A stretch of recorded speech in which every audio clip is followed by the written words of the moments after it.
Have you ever wanted a tutorial for turning a super specific dress into an off-the-shoulder top? If so, this video's for you. As you can see from these clips, I started with this flowy, boho, beachy dress that I've had in my closet for quite some time. But sadly, also for quite some time, this dress has not fit me, as you can see demonstrated by this clip. I've been wanting to upcycle this dress, but I haven't been quite sure what to do with it. Until I tried it on and realized that it fit quite nicely over my chest if I were to cut off the top, and it had a really nice drape this way. So that's what I decided to do. Enter the really awkward finger pointing to where I am going to be cutting.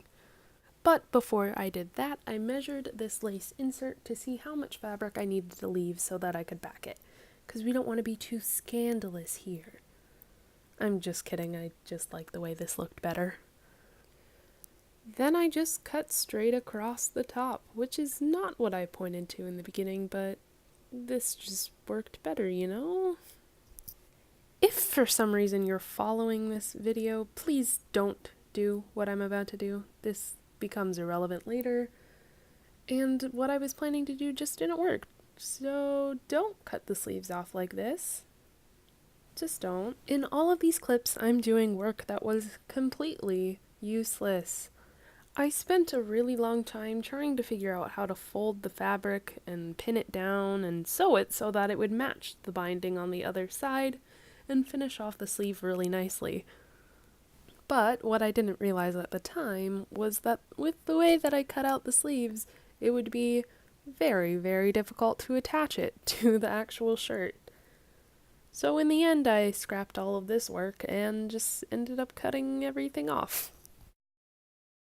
Anyways, let's get back to something that is actually relevant to this video. So, in order to back the lace, all I did was fold the top fabric down, also folding it once over at the bottom so that it would be nice and clean on the inside, and then I checked to make sure that the raw edges wouldn't be visible through the right side of the lace. Normally I would have folded under the bottom edge twice, but I didn't leave enough fabric to do that, so once is just gonna have to do. At the side seams, I just checked to make sure that the seams were kind of lined up. They ended up not being super lined up, but that's okay, you can't tell from the right side.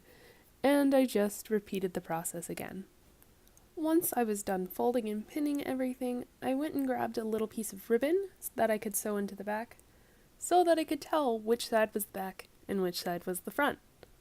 With everything pinned in place, I took it over to my sewing machine and started sewing everything down. But I didn't just sew the bottom down from the back side of the fabric like I would probably normally do in a situation like this. Instead, I actually top stitched on the top of the fabric first, making sure that the stitches were in the best place possible to make it look neat on the lace from the outside. I then did the exact same thing to secure the bottom down. And you can see here how the top stitching is barely visible, but it holds everything in place nicely. Now I tried on the shirt to make sure everything was still fitting nicely, and this is where I realized my dilemma with the sleeves.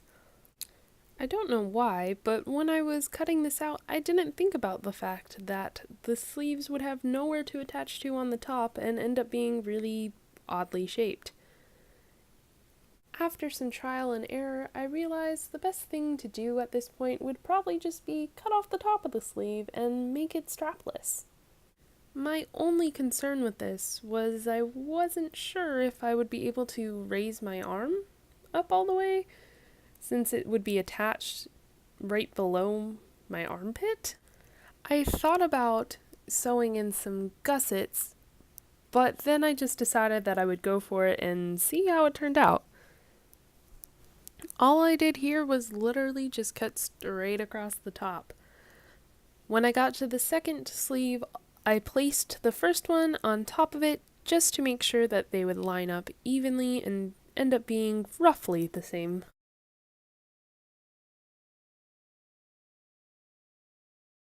To finish off the top of the sleeves, I just did a rolled hem all the way around, folding over the raw edges twice.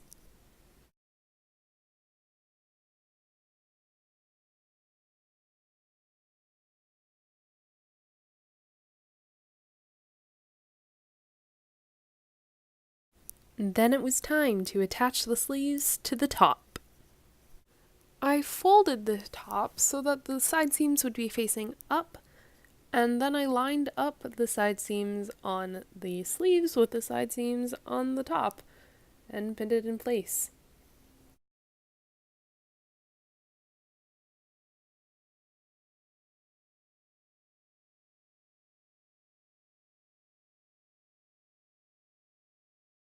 In order to secure the sleeve down, I just did some straight stitches back and forth about an inch to an inch and a half in length.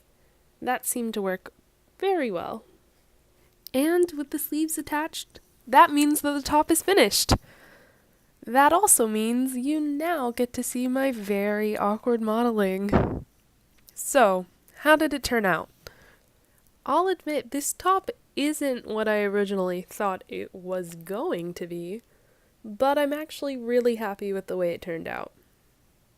And look, I can raise my arms pretty high. Also, if you see any lumps near the top, that's due to the fact that I don't actually own a strapless bra.